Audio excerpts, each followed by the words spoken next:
മാർക്കറ്റിന്റെ കൂടുതൽ അപ്ഡേറ്റ്സും ഔട്ട്ലുക്കും നൽകുന്നതിന് വേണ്ടി നമ്മുടെ in-house expert Pradeep Chandrasekharan sir ഇപ്പോൾ നമ്മളോട് കൂടി ജോയിൻ ചെയ്യുന്നുണ്ട്. Good morning sir. Morning Nikhil, morning viewers. Okay sir. സാറിനോട് ആദ്യം തന്നെ ചോദിക്കാനുള്ളത്, ഇന്നത്തെ ഒരു US മാർക്കറ്റിന്റെ ഒരു ക്ലോസിംഗ് നോക്കുകയാണെങ്കിൽ US സൂചികകൾ ഒരു ഇടിവിൽ ക്ലോസ് ചെയ്ത ഒരു കാഴ്ചയാണ് കാണാൻ സാധിക്കുന്നത്. S&P 500 0.07%, നാസ്ഡാക്ക് 0.01%, ഡോ ജോൺസ് സൂചികയാണെങ്കിൽ 0.29% ഒരു ഇടിവും രേഖപ്പെടുന്നു. അമേരിക്കൻ സൂചികകളെ പറ്റി സാറിന്റെ ഒരു ഔട്ട്ലുക്ക് എന്താണ്? നിഖിൽ, നമ്മൾ അമേരിക്കൻ മാർക്കറ്റ് നോക്കുമ്പോഴേക്കും കഴിഞ്ഞ ഒരാഴ്ചത്തെ ട്രേഡിംഗ് പെർഫോമൻസ് നോക്കുമ്പോൾ നമുക്ക് കാണാൻ സാധിക്കുന്ന ഡൗ ജോൺസ് ഇൻഡെക്സിലും അതുപോലെ തന്നെ നാസ്ഡാക്ക് ഇൻഡെക്സിലൊക്കെ നമുക്ക് കുറെ നേട്ടം കാണാൻ സാധിച്ചിരുന്നു. അതിനെ തുടർന്ന് തീർച്ചയായിട്ടും ഷോർട്ട് ടേം ട്രെൻഡ് ബുള്ളിഷായി മാറിയിട്ടുണ്ട്. ഡൗ ജോൺസ് ഇൻഡെക്സിന്റെ സ്പെസിഫിക് കേസ് എടുക്കുമ്പോഴേക്കും നമ്മൾ ഇപ്പോൾ ശ്രദ്ധിച്ചിരിക്കേണ്ട മേജർ 2 റെസിസ്റ്റൻസ് ലെവൽ, ആദ്യത്തെ 42,000, അതിനുശേഷം 42,500 പോയിന്റ്. ഈ 2 റെസിസ്റ്റൻസ് ബ്രേക്ക് ചെയ്യപ്പെട്ട് കഴിഞ്ഞാൽ പിന്നീട് ലോങ് ടേം ട്രെൻഡ് തന്നെ ബുള്ളിഷായി മാറും. നാസ്ഡാക്ക് ഇൻഡെക്സിന്റെ കേസിൽ സിമിലർ പാറ്റേൺ നമുക്ക് കാണാൻ സാധിക്കുന്നത് 20,400 പോയിന്റ് റെസിസ്റ്റൻസ് ആയിരിക്കും ഇപ്പൊ ഇമ്മീഡിയറ്റ് ആയിട്ട് നമ്മൾ ശ്രദ്ധിച്ചിരിക്കേണ്ടത്. ആ ഒരു റെസിസ്റ്റൻസ് നാസ്ഡാക്ക് ഇൻഡെക്സിനെ ബ്രേക്ക് ചെയ്യാൻ സാധിച്ചു കഴിഞ്ഞാൽ നമുക്ക് വലിയൊരു മുന്നേറ്റം നാസ്ഡാക്ക് ഇൻഡെക്സിൽ എക്സ്പെക്ട് ചെയ്യാം. സാർ, അടുത്തതായി ക്രൂഡിലേക്ക് കടക്കുകയാണെങ്കിൽ ബ്രന്റ് ആണെങ്കിലും WTI ക്രൂഡ് ആണെങ്കിലും ഒരു നേട്ടത്തിലാണ് ഉള്ളത് എന്നാണ് കാണാൻ സാധിക്കുന്നത്. ക്രൂഡിനെ സംബന്ധിച്ചിടത്തോളം സാറിന്റെ ഒരു കാഴ്ചപ്പാട് എന്താണ്? ക്രൂഡിന്റെ കേസിൽ long term trend and short term trend രണ്ടും ബെയറിഷായി തന്നെ തുടരുന്നു. ബട്ട് ക്രൂഡ് ഓയിലിന്റെ കേസിൽ കഴിഞ്ഞ ആഴ്ച മുഴുവനും നമുക്ക് പാറ്റേൺ ശ്രദ്ധിക്കുമ്പോഴേക്കും നമുക്ക് കാണാൻ സാധിക്കുന്ന ഷോർട്ട് കവറിംഗ് നടന്നിട്ടുണ്ട്. ക്രൂഡ് ഓയിലിന്റെ കേസിൽ നമുക്ക് ഷോർട്ട് ടേം ട്രെൻഡ് റിവേഴ്സൽ നടക്കണമെങ്കിൽ $64 മുകളിൽ ക്ലോസ് ചെയ്യണം. ആ ഒരു റെസിസ്റ്റൻസ് ബ്രേക്ക് ചെയ്യാൻ പോസിബിലിറ്റി നമ്മുടെ കയ്യിൽ ലോങ് പൊസിഷൻസ് ഒക്കെ ഉണ്ടെങ്കിൽ നമ്മൾ ശ്രദ്ധിച്ച് support 57. Thank you sir. Sir, ഗോൾഡിനെ സംബന്ധിച്ചിടത്തോളം സാർ എന്താണ് നോക്കിക്കാണുന്നത്? ഗോൾഡിന്റെ ഒരു പെർഫോമൻസ് എങ്ങനെയായിരിക്കും എന്നാണ്? സ്വർണത്തിന്റെ കേസിൽ long term trend and short term trend ബുള്ളിഷായി തന്നെ തുടരുന്നു. ബട്ട് നമുക്ക് കാണാൻ സാധിക്കുന്നത് കഴിഞ്ഞ 22 നമുക്കൊരു ഓൾ ടൈം ഹൈ നൽകിയതിനു ശേഷം സ്വർണത്തിന്റെ കേസിൽ ഒരു കൺസോൾട്ടേഷനാണ് നടന്നു വരുന്നത്. സോ കേസിൽ ഓൾറെഡി ഒരു എക്സിസ്റ്റിംഗ് ഉണ്ടെങ്കിൽ $3,238 പുതിയ ലോങ് പൊസിഷൻസ് കറന്റ് ലെവൽസിൽ അഡ്വൈസ് ചെയ്യുന്നില്ല. സാർ, ഇന്ത്യൻ മാർക്കറ്റ്സിലേക്ക് മടങ്ങി എത്തുകയാണെങ്കിൽ കഴിഞ്ഞ ആഴ്ചത്തെ നിഫ്റ്റിയുടെ ഒരു ക്ലോസിംഗ് എന്ന് പറഞ്ഞിട്ടുണ്ടെങ്കിൽ 1% മുകളിലുള്ള ഒരു ഇടിവോടുകൂടി 24,008 എന്ന ഒരു ലെവലിലായിരുന്നു നിഫ്റ്റി 50 ക്ലോസ് ചെയ്തത്. ഇപ്പോഴും ഗ്ലോബലായിട്ടുള്ള ജിയോ പൊളിറ്റിക്കൽ ആയിട്ടുള്ള അനിശ്ചിതത്വങ്ങളും മറ്റുമൊക്കെ നിലനിൽക്കുന്ന ഒരു സാഹചര്യത്തിൽ നിഫ്റ്റിയെ സാർ എങ്ങനെയാണ് നോക്കിക്കാണുന്നത്? നിഫ്റ്റി 50യുടെ കേസിൽ അണ്ടർടോൺ ബുള്ളിഷായി തന്നെ തുടരുന്നുണ്ട്. അറ്റ് ദ മൊമെന്റ് എനിക്ക് നിഫ്റ്റി 50യുടെ ബുള്ളിഷ് അണ്ടർടോണിൽ ഒരു ചാലഞ്ചോ ഒരു പ്രോബ്ലം കാണാൻ സാധിക്കുന്നില്ല. എങ്കിലും നമ്മൾ വളരെ ഇമ്പോർട്ടന്റ് ആയിട്ട് ശ്രദ്ധിച്ചിരിക്കേണ്ടത് 23,800 പോയിന്റ് സപ്പോർട്ട് ആയിരിക്കണം. ആ ഒരു സപ്പോർട്ട് ബ്രേക്ക് ചെയ്യപ്പെട്ടാൽ മാത്രം ഷോർട്ട് ടേം ട്രെൻഡിൽ നമുക്ക് വീക്ക്നെസ് കാണാൻ സാധിക്കും. ഇന്നത്തെ ട്രേഡിൽ നമ്മൾ ശ്രദ്ധിച്ചിരിക്കേണ്ട 2 റെസിസ്റ്റൻസ് ലെവൽ, ആദ്യത്തെ 24,250, അതിനെ തുടർന്ന് 24,350. ഓക്കെ സാർ, നിഫ്റ്റി ബാങ്കിലേക്ക് കടക്കുകയാണെങ്കിൽ നിഫ്റ്റി ബാങ്കും ഏകദേശം 1.42% ഒരു ഇടിവാണ് കഴിഞ്ഞ ട്രേഡിംഗ് ഡേയിൽ രേഖപ്പെടുത്തിയത്. നിഫ്റ്റി ബാങ്കിനെ സംബന്ധിച്ചിടത്തോളം സാറിന്റെ ടേക്ക് എന്താണ്? നിഫ്റ്റി ബാങ്ക് ഇൻഡെക്സിന്റെ കേസിലും എനിക്ക് പ്രോബ്ലം ഒന്നും കാണാൻ സാധിക്കുന്നില്ല. കഴിഞ്ഞ 10 ട്രേഡിംഗ് സെഷൻസിലും നമുക്ക് പ്രോഫിറ്റ് ടേക്കിംഗ് നടക്കുന്നുണ്ട്. സോ ആ ഒരു പ്രോഫിറ്റ് ടേക്കിംഗ് കറക്ഷൻ നമ്മൾ ആക്ച്വലി ഫൈനാൻഷ്യലി സ്ട്രോങ് ആയിട്ടുള്ള ബാങ്കിങ് ഓഹരിയിൽ ലോങ് പൊസിഷൻസ് ബിൽഡ് ചെയ്യാനായിട്ട് ഉപയോഗിക്കാം. നിഫ്റ്റി ബാങ്ക് ഇൻഡെക്സിന്റെ കേസിൽ 53,200 പോയിന്റ് വളരെ മേജർ സപ്പോർട്ടായിട്ട് എനിക്ക് കാണാൻ സാധിക്കുന്നത്. എനിക്ക് തോന്നുന്നില്ല ആ ഒരു സപ്പോർട്ട് ഇമ്മീഡിയറ്റ് ആയിട്ട് ബ്രേക്ക് ചെയ്യപ്പെടുമെന്ന്. എങ്കിലും നമുക്ക് പുതിയൊരു ബുള്ളിഷ് ട്രെൻഡ് കാണാൻ സാധിക്കുമെങ്കിൽ 54,200 പോയിന്റിന്റെ റെസിസ്റ്റൻസ് ബ്രേക്ക് ചെയ്യാൻ വേണ്ടി നമ്മൾ വെയിറ്റ് ചെയ്യണം. സാർ, ഇപ്പോൾ നിഫ്റ്റി ബാങ്കിൽ നിന്ന് നേരെ ഓപ്പോസിറ്റ് ആയ ഒരു പെർഫോമൻസ് ആണ് നിഫ്റ്റി PSU ബാങ്കിങ് സൂചികകളുടെ ഭാഗത്ത് നിന്നുണ്ടായിരുന്നത്. ഏകദേശം 1.5% മുകളിലുള്ളൊരു നേട്ടത്തോടു കൂടിയാണ് നിഫ്റ്റി PSU ബാങ്കിങ് സൂചികകൾ കഴിഞ്ഞ ട്രേഡിംഗ് വീക്ക് ക്ലോസ് ചെയ്യേണ്ടത്. സാറിന് നിഫ്റ്റി PSU ബാങ്കിനെ സംബന്ധിച്ചിടത്തോളം സാറിൻ്റെ ഒരു ടേക്ക് എങ്ങനെയാണ്?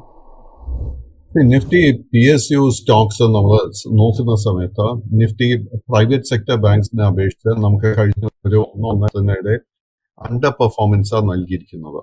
At the moment, PSU bank ഇൻഡെക്സിന്റെ ഷോർട്ട് ടേം ട്രെൻഡ് ബുള്ളിഷും ലോങ് ടേം ട്രെൻഡ് ബെയറിഷും ആയിട്ട് കാണാൻ സാധിക്കുന്നത്. എങ്കിലും ഒരു ട്രെൻഡ് റിവേഴ്സലിന് നല്ല സാധ്യത കാണുന്നുണ്ട്.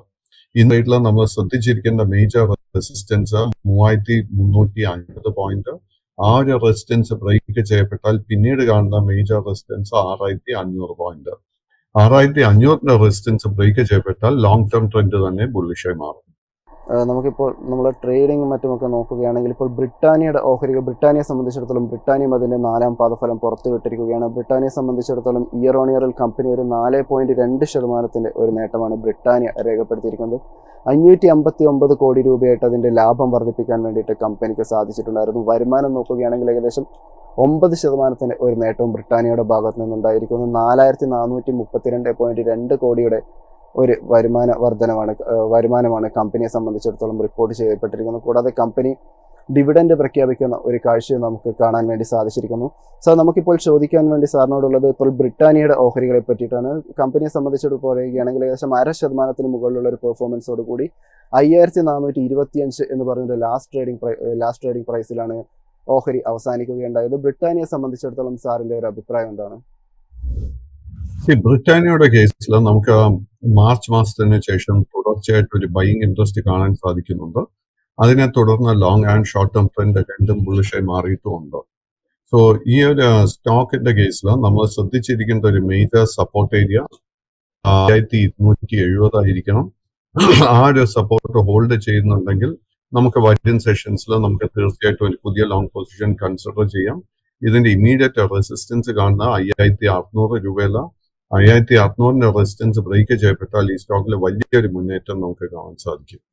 സാർ, അടുത്തതായി നമുക്ക് നോക്കാനുള്ളത് REC ലിമിറ്റഡിൻ്റെ ഓഹരികളെ കുറിച്ചാണ്. കമ്പനിയുടെ ലാഭം നോക്കുകയാണെങ്കിൽ ഏകദേശം 5.5% ഒരു നേട്ടം കാഴ്ചവെക്കാൻ വേണ്ടിയിട്ട് REC ലിമിറ്റഡ് ഓഹരികൾക്ക് സാധിച്ചിരിക്കുന്നു.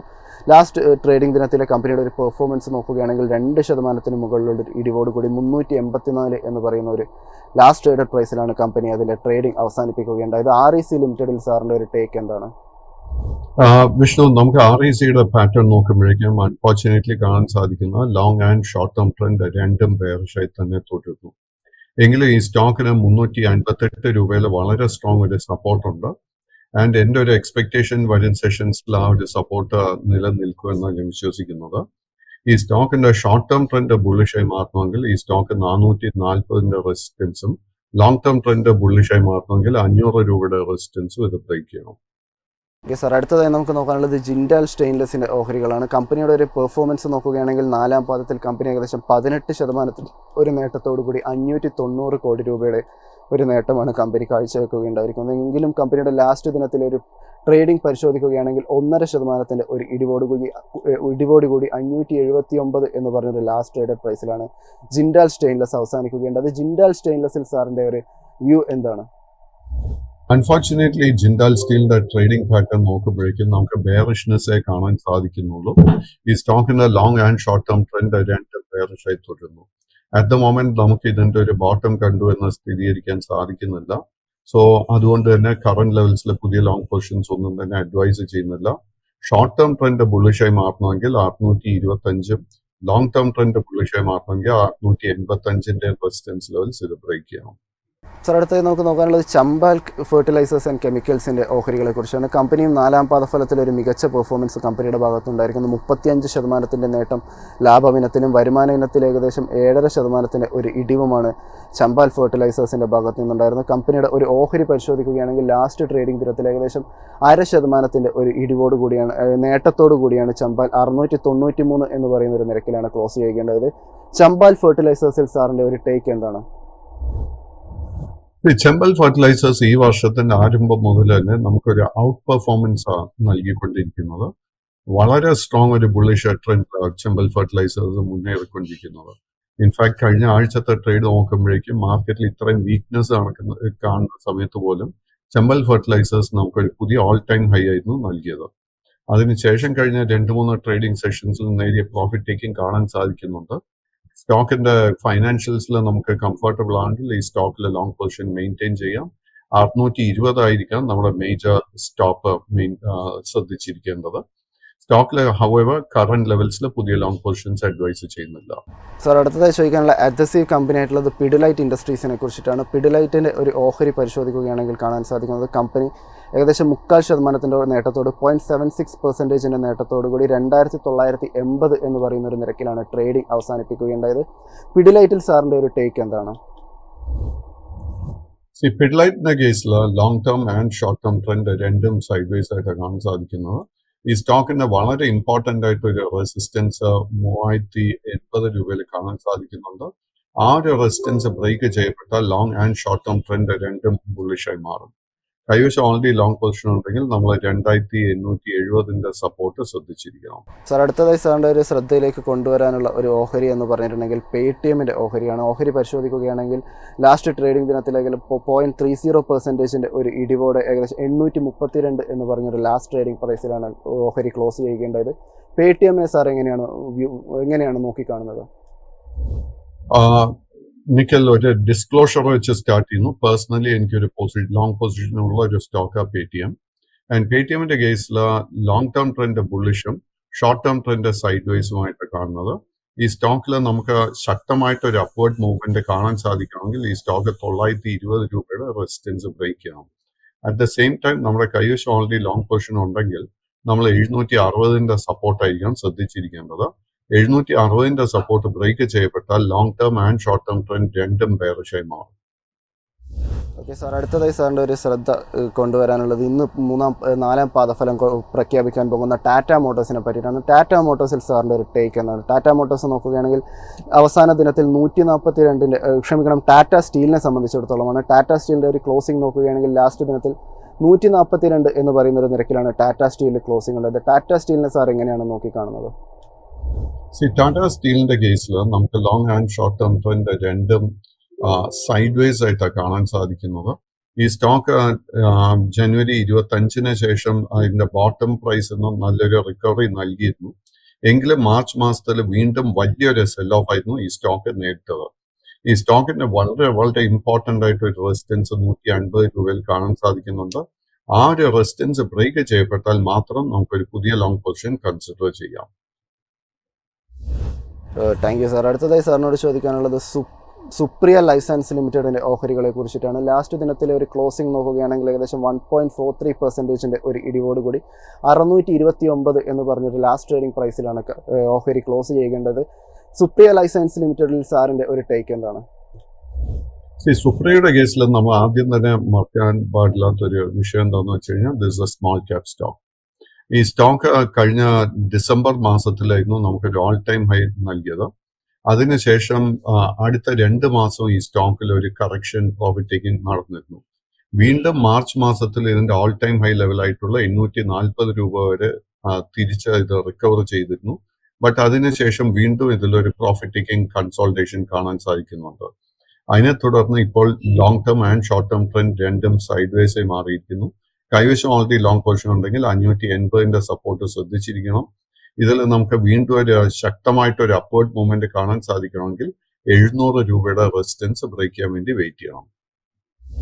സാർ അടുത്തതായി സാറിൻ്റെ ഒരു ശ്രദ്ധയിൽ കൊണ്ടുവരാനുള്ള ഒരു ഓഹരി എന്ന് പറഞ്ഞിട്ടുണ്ടെങ്കിൽ ബാങ്ക് ഓഫ് ഇന്ത്യയുടെ ഓഹരിയാണ്. ബാങ്ക് ഓഫ് ഇന്ത്യ പരിശോധിക്കുകയാണെങ്കിൽ അവസാന ട്രേഡിംഗ് ദിനത്തിൽ ഏകദേശം 2.25% ഒരു നേട്ടത്തോട് 110 എന്ന് പറഞ്ഞൊരു ട്രേഡിങ്ങിലാണ് ഓഹരി അവസാനിക്കുകയുണ്ടായത്. ബാങ്ക് ഓഫ് ഇന്ത്യ സാർ എങ്ങനെയാണ് വാച്ച് ചെയ്യുന്നത്? നമ്മൾ നേരത്തെ PSU ബാങ്ക് ഇൻഡെക്സിനെ കുറിച്ച് സംസാരിച്ചിരുന്നു. സോ നമ്മളിപ്പോ bank of India, Canara bank, Punjab national bank മുതലായ PSU ബാങ്ക്സ് ഒക്കെ നോക്കുമ്പോൾ ഓൾമോസ്റ്റ് സിമിലർ പാറ്റേൺ കാണാൻ സാധിക്കുന്നത്. ബാങ്ക് ഓഫ് ഇന്ത്യയുടെ കേസിൽ മാർച്ച് മാസത്തിന് ശേഷം ഒരു ബൈയിങ് ഇൻട്രസ്റ്റ് വന്നു തുടങ്ങിയിട്ടുണ്ട്. ബട്ട് ഈ സ്റ്റോക്കിന്റെ ഇപ്പൊ നിലവിലുള്ള long term and short term trend രണ്ടും സൈഡ് വൈസ് ആയിട്ടാണ് കാണുന്നത്. ട്രെൻഡ് റിവേഴ്സലിന് ഒരു നല്ല പോസിബിലിറ്റി കാണുന്നുണ്ട്. നമ്മൾ ശ്രദ്ധിച്ചിരിക്കേണ്ട റെസിസ്റ്റൻസ് 115 രൂപ. 115ന്റെ റെസിസ്റ്റൻസ് ബ്രേക്ക് ചെയ്യാൻ സാധിച്ചു കഴിഞ്ഞാൽ നമുക്ക് ട്രെൻഡ് റിവേഴ്സൽ ഈ സ്റ്റോക്കിൽ കാണാൻ സാധിക്കും. സാർ അടുത്തതായി സാറിന്റെ ഒരു അഭിപ്രായം ആവശ്യമായിട്ടുള്ളത് AIIL എന്ന് പറയുന്ന ഓഹരികളാണ്. ഓത്തം ഇൻവെസ്റ്റ്മെന്റ് ആൻഡ് ഇൻഫ്ര ലിമിറ്റഡ് എന്ന് പറയുന്ന ഓഹരിയിലാണ്. ഓഹരി നോക്കുകയാണെങ്കിൽ 0.37% ഒരു ഇടിവോടുകൂടി 1745 എന്ന് പറയുന്ന ഒരു നിരക്കിലാണ് ഓഹരിയിലെ ട്രേഡിംഗ് അവസാനിക്കുകയുണ്ടായത്. ഈ ഒരു ഓഹരിയെ സാർ എങ്ങനെയാണ് നോക്കിക്കാണുന്നത്? ഇതിന്റെ പാറ്റേൺ നോക്കുമ്പോഴേക്കും ആദ്യം തന്നെ എനിക്ക് മനസ്സിലാവുന്ന ഇതിൽ കാര്യമായിട്ടൊരു ട്രേഡിംഗ് ലിക്വിഡിറ്റി കാണാൻ സാധിക്കുന്നില്ല. ആൻഡ് ഈ സ്റ്റോക്കിൽ കഴിഞ്ഞ ഒരു ഓഗസ്റ്റ് മാസത്തിന് ശേഷം ഇതൊരു സൈഡ് വേസ് കൺസോൾട്ടേഷൻ മോഡിലോട്ട് നീങ്ങിക്കൊണ്ടിരിക്കുന്നത്. ഇതിന്റെ ഒരു ഏറ്റവും മികച്ച ഒരു സപ്പോർട്ട് എന്ന് പറയുന്നത് 1310 വളരെ സ്ട്രോങ് ആയിട്ടൊരു റെസിസ്റ്റൻസ് 1965 കാണാൻ സാധിക്കുന്നുണ്ട്. സോ ഇതിൽ ഏതെങ്കിലും ഒരു ട്രേഡിംഗ് ലെവൽ ബ്രേക്ക് ചെയ്യപ്പെട്ടാൽ മാത്രമേ നമുക്ക് പുതിയ ലോങ് പൊസിഷൻ കൺസിഡർ ചെയ്യാൻ സാധിക്കത്തുള്ളൂ. കൈവശം ഓൾറെഡി ഒരു ലോങ് പൊസിഷൻ ഉണ്ടെങ്കിൽ നമ്മൾ 1600 രൂപയുടെ സപ്പോർട്ട് ശ്രദ്ധിച്ചിരിക്കണം. സാർ, അടുത്തതായി ചോദിക്കാനുള്ളത് സ്റ്റീൽ അതോറിറ്റി ഓഫ് ഇന്ത്യയുടെ ഓഹരികളെ കുറിച്ചിട്ടാണ്. സ്റ്റീൽ അതോറിറ്റി ഓഫ് ഇന്ത്യയുടെ ഒരു അവസാന ദിന ട്രേഡിംഗ് പരിശോധിക്കുകയാണെങ്കിൽ കമ്പനി ഏകദേശം ഒരു 0.5% ഇടിവോടുകൂടി 109 എന്ന് പറയുന്ന ഒരു നിരക്കിലാണ് അതിന്റെ ട്രേഡിംഗ് അവസാനിപ്പിക്കുകയുണ്ടായത്. സ്റ്റീൽ ഇന്ത്യ സാറിന്റെ ഒരു ഔട്ട്ലുക്ക് എങ്ങനെയാണ്? സാർ എങ്ങനെയാണ് സ്റ്റീൽ അതോറിറ്റി ഓഫ് ഇന്ത്യയെ നോക്കിക്കാണുന്നത്? സോ ഇന്ന് നമ്മൾ ഓൾറെഡി നേരത്തെ ജിൻഡാൽ ആൻഡ് ടാറ്റ സ്റ്റീലിനെ കുറിച്ച് സംസാരിച്ചിരുന്നു. അൺഫോർച്ചുനേറ്റ്ലി സ്റ്റീൽ അതോറിറ്റിയുടെ കേസിൽ ജിൻഡാൽ സ്റ്റീലിനെ പോലെ തന്നെ നമുക്ക് long term and short term trend രണ്ടും ബെയറിഷായിട്ട് കാണാൻ സാധിക്കുന്നത്. ഈ ഒരു സ്റ്റോക്കിന്റെ കേസിൽ നമ്മൾ ബോട്ടം കണ്ടു എന്ന് സ്ഥിരീകരിക്കാൻ സാധിക്കുന്നില്ല. ഇതിന്റെ ട്രെൻഡ് റിവേഴ്സൽ നമുക്ക് കാണാൻ സാധിക്കണമെങ്കിൽ 125 രൂപയുടെ റെസിസ്റ്റൻസ് ബ്രേക്ക് ചെയ്യാൻ വേണ്ടി വെയിറ്റ് ചെയ്യണം. സാർ, അടുത്തതായി സാറിനോട് ചോദിക്കാനുള്ളത് സ്വിഗ്ഗിയെ പറ്റിയിട്ടാണ്. സ്വിഗ്ഗിയുടെ ഒരു അവസാന ദിന ട്രേഡിംഗ് നോക്കുകയാണെങ്കിൽ 0.67% ഇടിവാണ് സ്വിഗ്ഗിയുടെ ഓഹരിയിൽ കാണാൻ പറ്റുന്നത്. 313 എന്ന് പറഞ്ഞൊരു ലാസ്റ്റ് ട്രേഡിംഗ് പ്രൈസിലാണ് ഓഹരി അവസാനിക്കുകയുണ്ടായത്. സ്വിഗ്ഗിയുടെ സംബന്ധിച്ചിടത്തോളം സാറിന്റെ ഒരു ടേക്ക് എന്താണ്? സ്വിഗ്ഗി നമുക്ക് കഴിഞ്ഞ ഒരു 3-4 മാസമായിട്ട് ഒത്തിരി നിരാശപ്പെടുത്തുന്ന ഒരു കാഴ്ച നമുക്ക് നൽകിക്കൊണ്ടിരിക്കുന്നത്. ഇൻഫാക്ട് കഴിഞ്ഞ ആഴ്ചത്തെ ട്രേഡ് നോക്കുമ്പോഴേക്കും 300 രൂപയ്ക്ക് അടുത്ത് ഇത് ട്രേഡ് ചെയ്തിട്ട് ഒരു ഓൾ ടൈം ലോ ലെവലിൽ ഇന്ന് ഇപ്പോൾ ട്രേഡിംഗ് നടത്തി വരുന്നത്. എങ്കിലും നമുക്ക് ഈ സ്റ്റോക്കിൽ ഒരു ട്രെൻഡ് റിവേഴ്സലിന് ഒരു പോസിബിലിറ്റി കാണുന്നുണ്ട്. നമ്മൾ എന്താ ചെയ്യേണ്ടതെന്ന് വെച്ച് കഴിഞ്ഞാൽ ഈ സ്റ്റോക്കിൽ 363 രൂപയുടെ റെസിസ്റ്റൻസ് ശ്രദ്ധിച്ചിരിക്കണം. ആ ഒരു റെസിസ്റ്റൻസ് ബ്രേക്ക് ചെയ്യപ്പെട്ടാൽ ഷോർട്ട് ടേമിലെങ്കിലും നമുക്കൊരു റിക്കവറി കാണാൻ സാധിക്കും. കൈവശം ഓൾറെഡി ലോങ് പൊസിഷൻ ഉണ്ടെങ്കിൽ 295 രൂപയുടെ സപ്പോർട്ട് ശ്രദ്ധിച്ചിരിക്കണം. സാർ, അടുത്തതായി ചോദിക്കാനുള്ളത് JTL ഇൻഡസ്ട്രീസിനെ സംബന്ധിച്ചിടത്തോളമാണ്. JTL ഇൻഡസ്ട്രീസിന്റെ ഒരു ട്രേഡിംഗ് പരിശോധിക്കുകയാണെങ്കിൽ 4.31% ഇടിവോടുകൂടി 60 രൂപ എന്നൊരു ട്രേഡിംഗിലാണ്, ലാസ്റ്റ് ട്രേഡിംഗ് പ്രൈസിലാണ് ഓഹരി അവസാനിക്കുകയുണ്ടായത്. JTL ഇൻഡസ്ട്രീസിൽ സാറിന്റെ ഒരു ടേക്ക് എന്താണ്? JTL industry is A small cap stock and unfortunately നമുക്ക് ഈ വർഷത്തിന്റെ ആരംഭം മുതൽ തന്നെ തുടർച്ചയായിട്ട് ഒരു സെല്ലിംഗ് പ്രഷർ ഈ സ്റ്റോക്കിൽ കാണാൻ സാധിക്കുന്നത്. അതിനെ തുടർന്ന് ഇതിന്റെ long term and short term trend രണ്ടും ബെയർഷായി മാറിയിട്ടുമുണ്ട്. ഈ സ്റ്റോക്കിന്റെ കേസിൽ നമുക്ക് ഇതിന്റെ ബോട്ടം കണ്ടു എന്ന് സ്ഥിരീകരിക്കാൻ സാധിക്കുന്നില്ല. അതുകൊണ്ട് തന്നെ ഇത്തരം സ്റ്റോക്സിൽ നമ്മൾ ലോങ് പൊസിഷൻ മെയിൻറ്റെയിൻ ചെയ്യുന്നത് റിസ്കി ആയിരിക്കും. സാർ, അടുത്തതായി ചോദിക്കാനുള്ളത് മോത്തിലാൽ ഓസ്വാളിനെ സംബന്ധിച്ചിടത്തോളം. മോത്തിലാൽ ഓസ്വാളിന്റെ ഒരു ട്രേഡിംഗ് പരിശോധിക്കുകയാണെങ്കിൽ അവസാന ദിനത്തിൽ ഏകദേശം 0.36% ഒരു ഇടിവോട് 679 എന്ന് പറയുന്ന ഒരു നിരക്കിലാണ് അതിന്റെ ട്രേഡിംഗ് അവസാനിപ്പിക്കുകയുണ്ടായത്. മോത്തിലാൽ ഓസ്വാളിനെ സംബന്ധിച്ചിടത്തോളം സാറിന്റെ ഒരു ടേക്ക് എന്താണ്? നമ്മൾ മോട്ടിലാലിനെ സ്റ്റഡി ചെയ്യുന്ന സമയത്ത് നമ്മൾ 361 അതുപോലെ തന്നെ ന്യൂവാമ ഇതുപോലെയുള്ള സ്റ്റോക്സും നമ്മൾ സ്റ്റഡി ചെയ്തിരിക്കുന്നു. ഈ സ്റ്റോക്സിലൊക്കെ നമുക്ക് ഡിസംബർ മാസത്തിന് ശേഷം വലിയൊരു സെൽ ഓഫ് ആയിരുന്നു കാണാൻ സാധിച്ചത്. അതിനെ തുടർന്ന് ഈ സ്റ്റോക്സിലൊക്കെ long term and short term trend ബെയറിഷായി മാറിയിരുന്നു. ബട്ട് മോട്ടിലാലിന്റെ സ്പെസിഫിക് കേസ് എടുക്കുമ്പോഴേക്കും ഏപ്രിൽ മാസത്തിന് ശേഷം നേരിയൊരു റിക്കവറി ഈ സ്റ്റോക്കിൽ കാണാൻ സാധിക്കുന്നുണ്ട്. ഈ സ്റ്റോക്കിൽ നമുക്ക് ഓൾറെഡി ഒരു ലോങ് പൊസിഷൻ ഉണ്ടെങ്കിൽ 618 സപ്പോർട്ട് മെയിൻറ്റെയിൻ ചെയ്യേണ്ടത്. ഇതിൽ ഷോർട്ട് ടേം റെസിസ്റ്റൻസ് കാണാൻ സാധിക്കുന്ന ആദ്യത്തെ 705 അതിനുശേഷം 785. 785 റെസിസ്റ്റൻസ് ബ്രേക്ക് ചെയ്യപ്പെട്ടാൽ മാത്രം ലോങ് ടേം ട്രെൻഡ് ബുള്ളിഷായി മാറും. സാർ, അടുത്തതായി സാറിനോട് ചോദിക്കാനുള്ളത് പാരാസ് ഡിഫൻസിനെ പറ്റിയിട്ടാണ്. പാരാസ് ഡിഫൻസിന്റെ ഒരു ഓഹരി പരിശോധിക്കുകയാണെങ്കിൽ ഏകദേശം 7.31% ഒരു നേട്ടത്തോടു കൂടി 1458 എന്ന് പറയുന്ന ഒരു മികച്ച ഒരു ക്ലോസിംഗ് ആണ് അവസാന ദിനം കമ്പനിക്ക് ലഭിക്കുകയുണ്ടായത്. പാരാസ് ഡിഫൻസിൽ സാറിന്റെ ഒരു ടേക്ക് എന്താണ്? പാരാസ് ഡിഫൻസിന്റെ കേസിൽ മാർച്ച് മാസത്തിന് ശേഷം വളരെ സ്ട്രോങ് ആയിട്ട് ഒരു ബൈയിങ് ഇൻട്രസ്റ്റ് കാണാൻ സാധിക്കുന്നത്. ഇത് പാരാസിന്റെ കേസിൽ മാത്രമല്ല നിരവധി ഡിഫൻസ് സ്റ്റോക്സിൽ നമുക്ക് ഇതേ പാറ്റേൺ കാണാൻ സാധിക്കുന്നുണ്ട്. ആൻഡ് പാരാസ് ഡിഫൻസിന്റെ കേസിൽ long term and short term trend വളരെ ബുള്ളിഷ് ആയിട്ട് കാണുന്നത്. വെള്ളിയാഴ്ചത്തെ ട്രേഡിൽ ഈ സ്റ്റോക്ക് 1480 ലെവൽ വരെ എത്തിയിരുന്നു. മൈ എക്സ്പെക്ടേഷൻ താമസിക്കാതെ തന്നെ ഈ സ്റ്റോക്ക് നമുക്ക് പുതിയ ഓൾ ടൈം ഹൈ കാണാൻ സാധിക്കും. നിലവിലുള്ള all time high is around 1600 rupees. So സ്റ്റോക്കിൽ ഓൾറെഡി ലോങ് പൊസിഷൻ ഉണ്ടെങ്കിൽ maintain that long position. Correction profit taking നടത്തുന്ന സമയത്ത് നമുക്ക് തീർച്ചയായിട്ടും പുതിയ ലോങ് പൊസിഷൻസ് കൺസിഡർ ചെയ്യാം. സാർ, അടുത്തതായി സാറിനോട് ചോദിക്കാനുള്ളത് കിറ്റക്സ് ഗവൺമെന്റ്സിന്റെ ഓഹരികളെ പറ്റിയിട്ടാണ്. കിറ്റക്സിന്റെ ഒരു ട്രേഡിംഗ് പരിശോധിക്കുകയാണെങ്കിൽ അവസാന ട്രേഡിംഗ് ദിനത്തിൽ ഏകദേശം 1.63% ഒരു നേട്ടത്തോടു കൂടി 254 എന്ന് പറഞ്ഞൊരു നിരക്കിലാണ് കിറ്റക്സ് അതിന്റെ ട്രേഡിംഗ് അവസാനിപ്പിക്കുകയുണ്ടായത്. കിറ്റക്സിൽ സാറിന്റെ ഒരു ടേക്ക് എന്താണ്? കിറ്റക്സിന്റെ കേസിൽ long term and short term trend രണ്ടും ബുള്ളിഷായി തന്നെ തുടരുന്നു. ഒരേ ഒരു കാര്യം ഇതിൽ ഓർക്കേണ്ടത്, this is A small cap stock and പല ട്രേഡിംഗ് ഡേയ്സിലും നമുക്കിതിൽ ലിക്വിഡിറ്റി വളരെ കുറവായിട്ടാണ് കാണുന്നത്. സോ ഈ സ്റ്റോക്കിന്റെ ഫൈനാൻഷ്യൽസിൽ കംഫർട്ടബിൾ ആണെങ്കിൽ മാത്രം 260 രൂപയുടെ റെസിസ്റ്റൻസ് ബ്രേക്ക് ചെയ്യുന്ന സമയത്ത് നമുക്ക് ലോങ് പൊസിഷൻ കൺസിഡർ ചെയ്യാം. ഇതിന്റെ ഇമ്പോർട്ടൻറ്റ് സപ്പോർട്ട് ഏരിയ 220, അതിന് ശേഷം 198 ആയിരിക്കും. സാർ, അടുത്തതായി സാറിനോട് ചോദിക്കാനുള്ളത് കൊച്ചിൻ ഷിപ്പ്യാർഡിനെ സംബന്ധിച്ചിടത്തോളമാണ്. കൊച്ചിൻ ഷിപ്പ്യാർഡിനെ സംബന്ധിച്ചിടത്തോളം നോക്കുകയാണെങ്കിൽ ഏകദേശം 2.85% ഒരു നേട്ടത്തോടു കൂടി 1484 എന്ന് പറഞ്ഞ നിരക്കിലാണ് കൊച്ചിൻ ഷിപ്പ്യാർഡ് അതിന്റെ ട്രേഡിംഗ് അവസാനിപ്പിക്കുകയുണ്ടായത്. കൊച്ചിൻ ഷിപ്പ്യാർഡിനെ സാർ എങ്ങനെയാണ് നോക്കിക്കാണുന്നത്?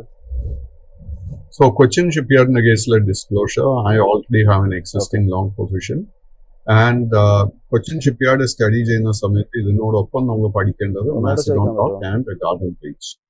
സോ മാസഗോൺ ഡോക്ക് ഓൾറെഡി ഒരു പുതിയ ഓൾ ടൈം ഹൈ ലെവലിൽ ട്രേഡിംഗ് നടത്തി വരുന്നത്. മാസഗോണിനെ അപേക്ഷിച്ച് ഈ സ്റ്റോക്കിൽ നമുക്ക് അണ്ടർ പെർഫോമൻസാണ് കാണാൻ സാധിക്കുന്നത്. എങ്കിലും നല്ലൊരു ബുള്ളിഷ് സെറ്റപ്പ് ഫോമായി വരുന്നുണ്ട്. ഈ കമ്പനിയുടെ ഫൈനാൻഷ്യൽസ് സ്റ്റഡി ചെയ്യുക ആൻഡ് ഈ സ്റ്റോക്കിന്റെ ഇമ്പോർട്ടന്റ് റെസിസ്റ്റൻസ് ലെവൽ കാണാൻ സാധിക്കുന്ന 1550 രൂപ. 1550 റെസിസ്റ്റൻസ് ബ്രേക്ക് ചെയ്യപ്പെട്ടാൽ സ്റ്റോക്കിന്റെ long term and short term trend ബുള്ളിഷായി മാറും ആൻഡ് അതിനുശേഷം ഈ സ്റ്റോക്കിൽ നമുക്ക് വലിയൊരു മുന്നേറ്റം പ്രതീക്ഷിക്കാം. സാർ, അവസാനമായി സാറിന്റെ ശ്രദ്ധയിലേക്ക് കൊണ്ടുവരാനുള്ളത് PVR ഐനോക്സിന്റെ ഓഹരികളാണ്. PVR ഐനോക്സിന്റെ അവസാന ദിന ട്രേഡിംഗ് പരിശോധിക്കുകയാണെങ്കിൽ 1.18% ഒരു ഇടിവോടുകൂടി 921 എന്ന് പറഞ്ഞൊരു നിരക്കിലാണ് PVR ഐനോക്സ് അതിന്റെ ട്രേഡിംഗ് അവസാനിപ്പിക്കുകയുണ്ടായത്. PVR ഐനോക്സിനെ സാർ എങ്ങനെയാണ് നോക്കിക്കാണുന്നത്? അൺഫോർച്ചുനേറ്റ്ലി PVR ഐനോക്സിന്റെ കേസിൽ long term and short term trend രണ്ടും ബെയറിഷായിട്ടാണ് കാണുന്നത്. ഇതിലൊരു ഷോർട്ട് ടേം ട്രെൻഡ് റിവേഴ്സൽ നടക്കണമെങ്കിൽ 960 രൂപയുടെ റെസിസ്റ്റൻസ് ഇത് ബ്രേക്ക് ചെയ്യണം. കൈവശം ഓൾറെഡി ഒരു ലോങ് പൊസിഷൻ ഉണ്ടെങ്കിൽ നമ്മൾ 880 രൂപയുടെ സപ്പോർട്ടായിരിക്കാം ശ്രദ്ധിച്ചിരിക്കേണ്ടത്. Thank you so much Pradeep sir, നമ്മളോടൊപ്പം ഇത്രയും നേരം ചേർന്നതിന്. നമ്മുടെ മാർക്കറ്റ് പ്ലസിന്റെ സമയം ഇവിടെ ആയിരിക്കുകയാണ്. നമ്മളെ അടുത്ത പ്രോഗ്രാം എന്ന് പറയുന്നത് മാർക്കറ്റ് സ്ക്രീനറാണ്. മാർക്കറ്റ് സ്ക്രീനറിൽ വീണ്ടും കാണാം. നന്ദി.